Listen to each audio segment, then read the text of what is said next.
Right. Hey guys, how are you? Good. How are you? Good. I'm well, I'm well. So you got the Good. Thai memo.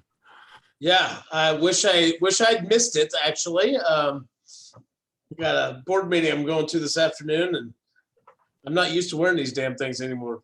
Oh, I gotta loosen mine up. Same thing. Uh, I just got off an interview for a conference I'm speaking at in San Diego.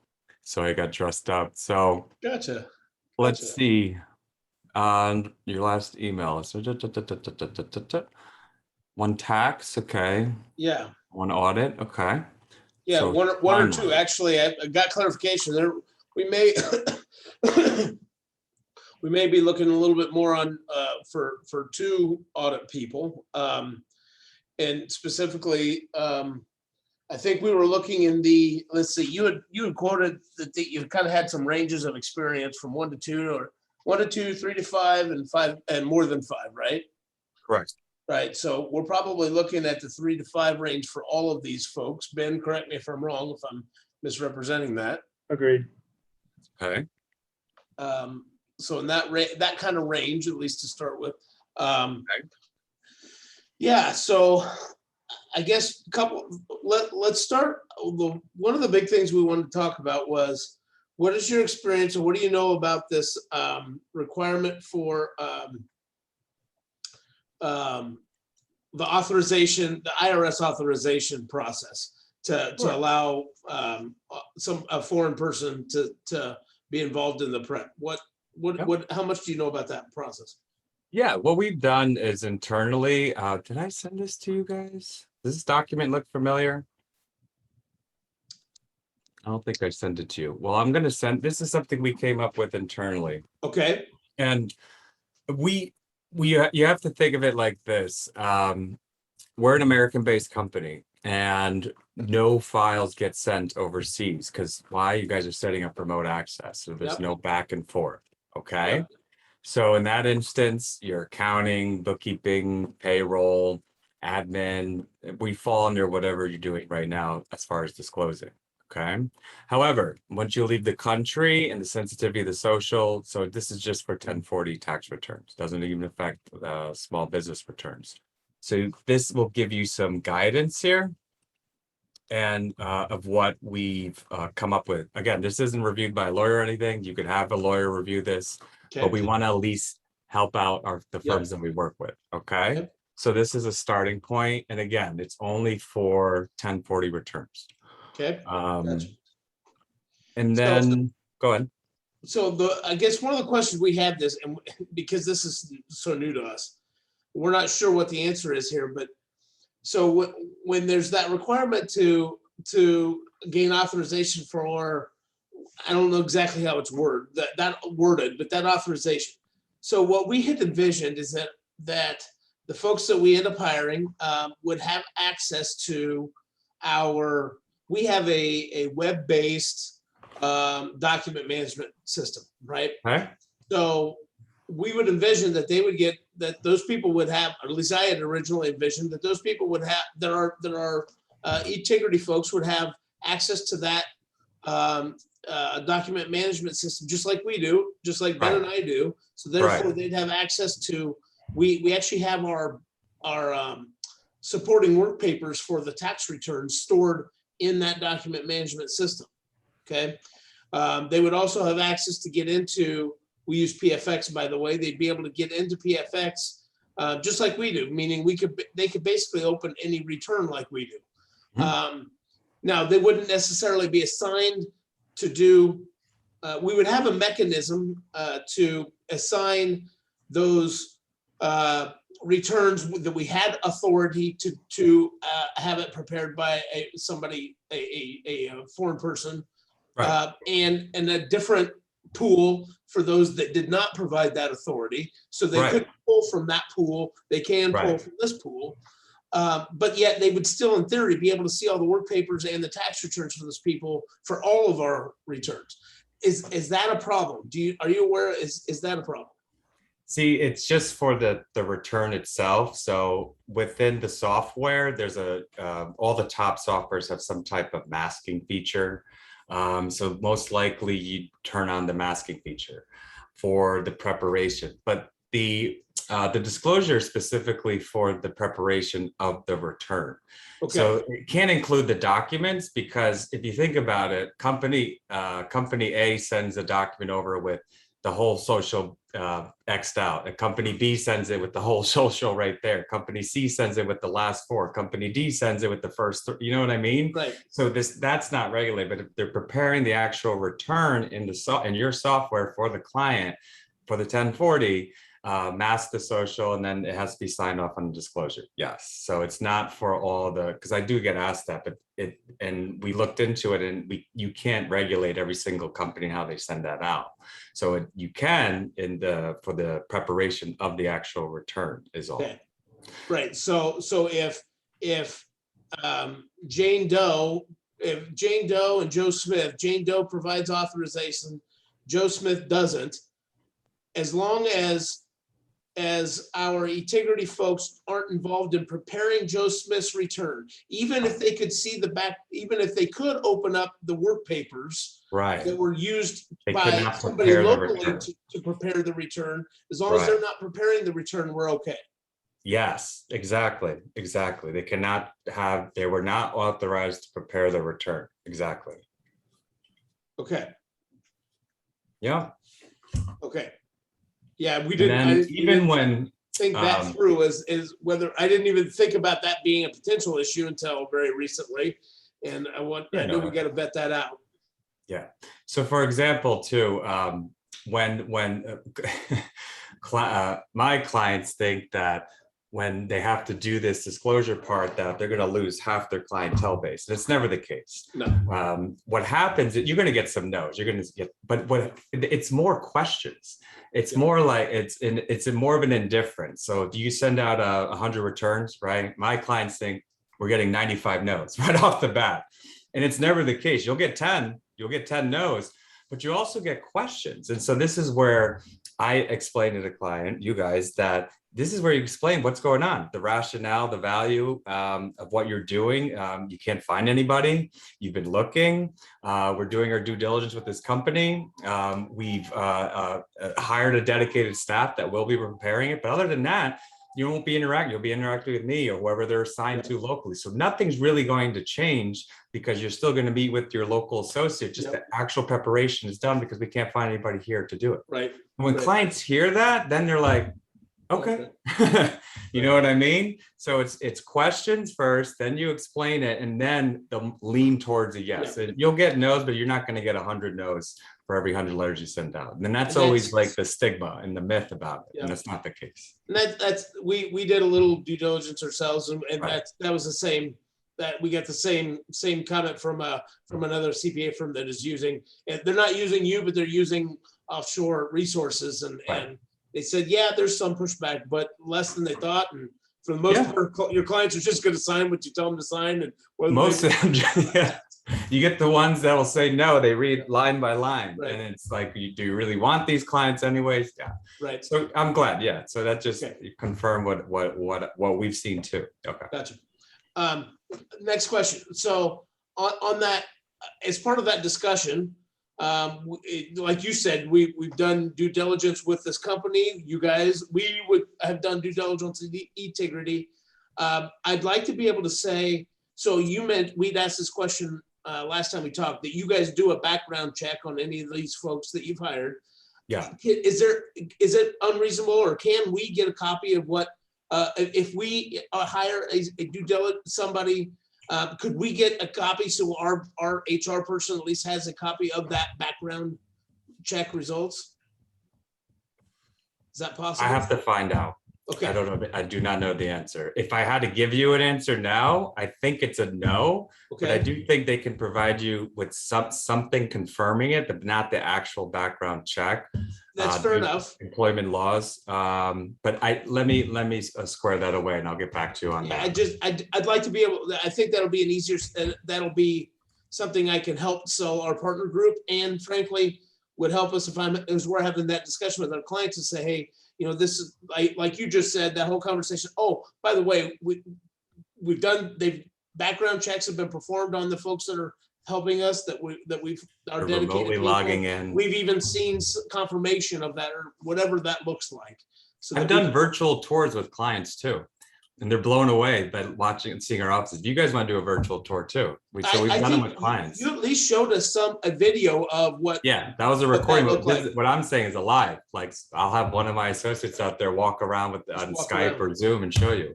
Cool. Yeah, we've done it with clients. That's There's gotta full be cool. transparency. So yeah, check on that with, okay, so let's talk about timeline. So we talked a little bit about this last time. I want to confirm a couple things. And again, Ben, please chime in here if I miss a mark on any of this. Oh, I will, don't worry. I know you well enough. Yeah, I shouldn't have to say that. I should know I don't have to say that. So for a tax person, I think, Ben, correct me if I'm wrong, we would want them certainly in place starting sometime in December so that we can do the training in January and get them rolling in tax season, correct? Am I right there, Ben? Yes.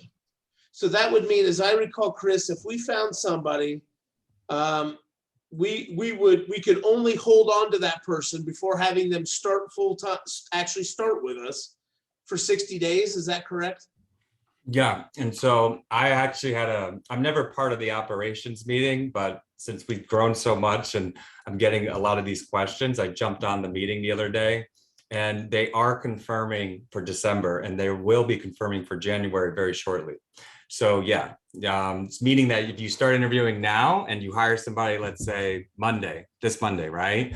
They are confirming for December as of this moment, and they will be quickly moving into January. So that's good.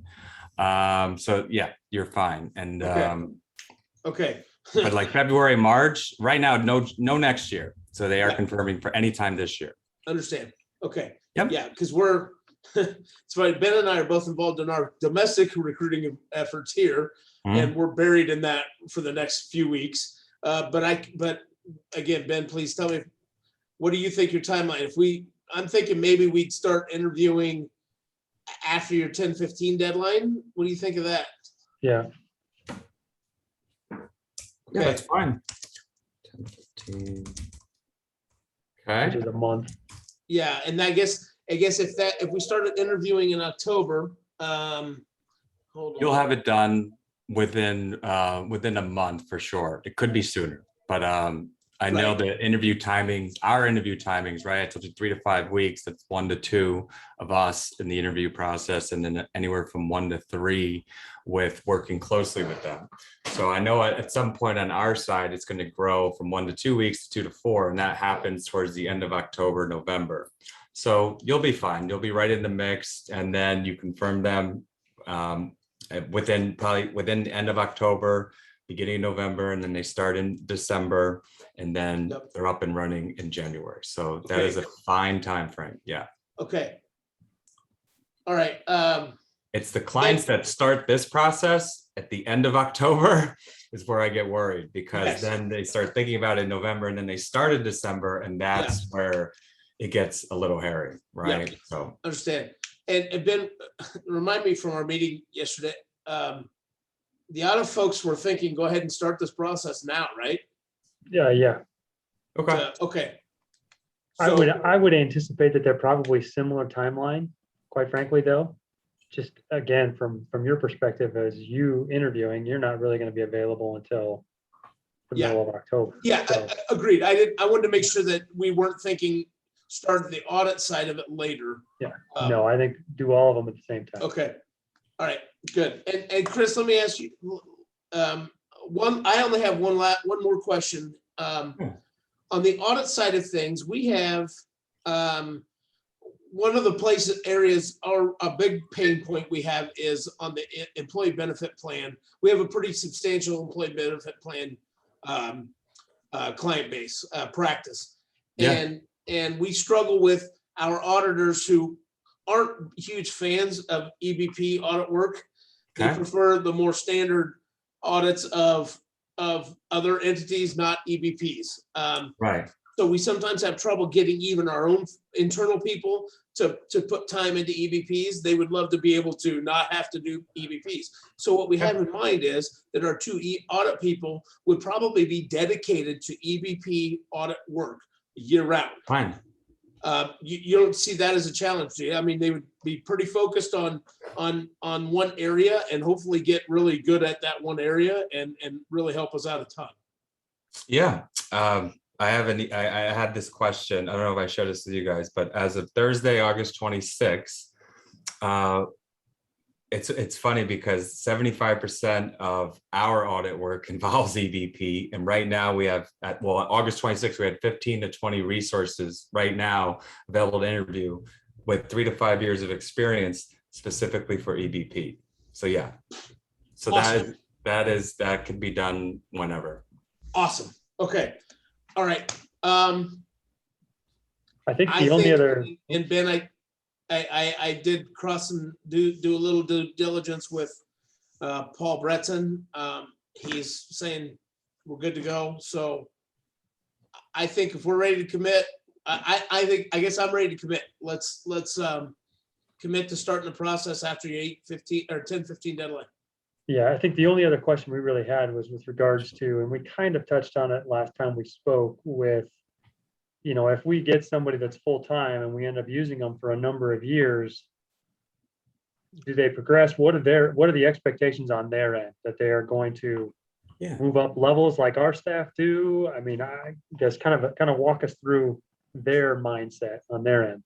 They want to know, right? So whatever you're doing with your local team now, as far as their career growth plan, you do the same thing with us. And so part of your job description, thinking of it as a year-round solution, and down the line too, you may want this person to be groomed into a manager type of role. So we'll source for that. Or do you want somebody to groom or to be very comfortable being cross-trained across all departments, audit, accounting, but you'll work with them. And then we have our own in-house training facility. So it'll be, everyone will be part of this process. Or you just want them to do this type of work year round and that's it, right? So essentially you're telling us, and then we'll dive into our candidate pool and present you those types of candidates. And then during the interview process, you're going back and forth and dialoguing with them and seeing if you guys are on the same page. And if so, you hire. If not, right, that's somebody that you won't hire.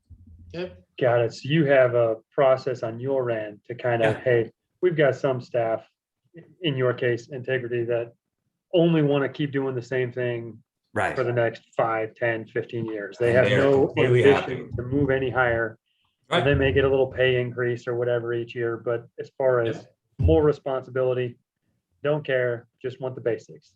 And then you have others who want to continue to move up and get more experience. So it's on us to explain to you what we're hoping, and therefore you help match in the the speed dating game that we're going to be doing.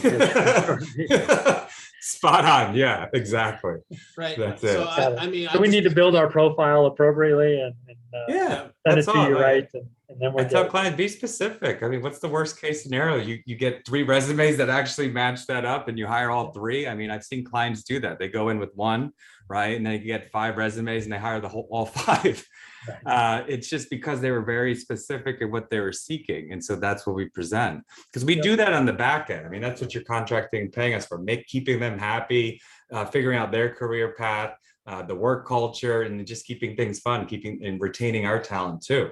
Right. So we have all different, and I've seen it to where a client will hire a 3 to 5 year mid-senior and groom that person and then promote them, give them a raise, give them a bonus. And now that's their point of contact in building out their offshore team. Yeah, that's because I'm thinking out loud here. If we're talking about 2 audit people, maybe we want one that is just satisfied sticking as a doer. as a grunt staff for EVP work, but one that has an interest in growing into a manager role that could then eventually oversee 1 or 2 more people that are working on plans over there that are staff level folks. Exactly. Yeah. Okay. We're on the same page. So I guess let's do this. I guess tell us what the next step is. Is it us coming up with that profile for you guys to start looking through your candidate, your pool? Yep. And I'm going to check on our with HR and see about what is released as far as the background check. Yes. And I will send you our disclosures document that we produced internally. And then other than that, yeah, I'm just waiting for you guys to send over the info, and then I would generate the interview forms. You submit it, the India team picks it up from there and starts facilitating the interview process. Okay. Is there a specific form for that? No, for you that? could literally just email me a JD and Got I'll set up the links. So Got it. yeah, Okay. I'll take care of it in the back end. I just need the details from you guys. That's all. Okay. Sounds good. And I was Alright. trying to remember, I feel like you maybe sent us something that kind of guide us as to what you were looking for in that, or am I just misremembering, Tony? Oh, I did. Yeah. I'll resend that too. It's Yeah, just awesome. like, it's the building out of the profile. I'll send Yeah. that. Yes. Yeah, That's. was I was it- thinking. Yeah, that's where I was going there. I was thinking you had something there. So okay. Yeah, I thought there was a Word doc or something that you had sent, Yep. I'll and maybe I'm send that over. misremembering. I'm looking back through my emails and it's not jumping at me, so maybe if you move it to the front of the inbox, then it'll be there. Sorry, No worries. making you redo it. Awesome. Anything else? I don't think I have anything on my end. I think we're pretty excited. I've talked about this concept, especially on the audit EBP side, and I can tell you our staff are really excited about it. Good. I'm glad you're involved. Like we spoke about, involve everybody, get everybody excited. Yep. You know, either mapping them up, working together, or they're reporting to the seniors onshore. You got to create a open, safe environment for all. And Yep. the offshore staff comes in with what do we call it? Inherited inferiority. Yeah. Right. So make them comfortable. You make Yep. them comfortable. They will. I mean, these guys in India, they work hard. I mean, when I was in India, I was working like 10-hour, 11-hour days, and I was so tired because we were working 4:30 p.m. to 2 a.m. and I wasn't used to it. And these guys were in the office at 2 p.m., 2 hours before me, and they were staying after I left. I mean, they're just hardworking guys and gals out there. So Good. they're hungry. Good. It's good. Good. And look, just verify, you'd mentioned that their timeline for us in Central Timeline, they're basically going to be working until about 1:00 p.m. our time. So 3 a.m. to 1 p.m. Central, right? Yep. In India, that's like 4:30 p.m. to 1 a.m., 2 a.m. Okay. It's a long day. Okay. Yes. That, like I said, I think that was a big concern I had, is that crossover of workday, and that was. Yeah, that's why they're our employees, because if they weren't ours and they were contractors, literally they would work 8 a.m. till 1 a.m. I Yeah. mean, they work that much. It's insane. So we Gotcha. Okay. make them our employees. We have different associates which come in different time zones. Okay. So there's like a Pacific team, Central, Yep. a Mountain, Central. Yeah, Gotcha. because they would work 24 hours. It's insane. Awesome. Love it. Yeah. Let us know what you find out on those things, and Yeah. we'll get this thing moving forward. Cool. All right. Awesome. Nice Thanks catching so up. much. Thanks, guys. Take All care. right. Be good. Bye. Yeah.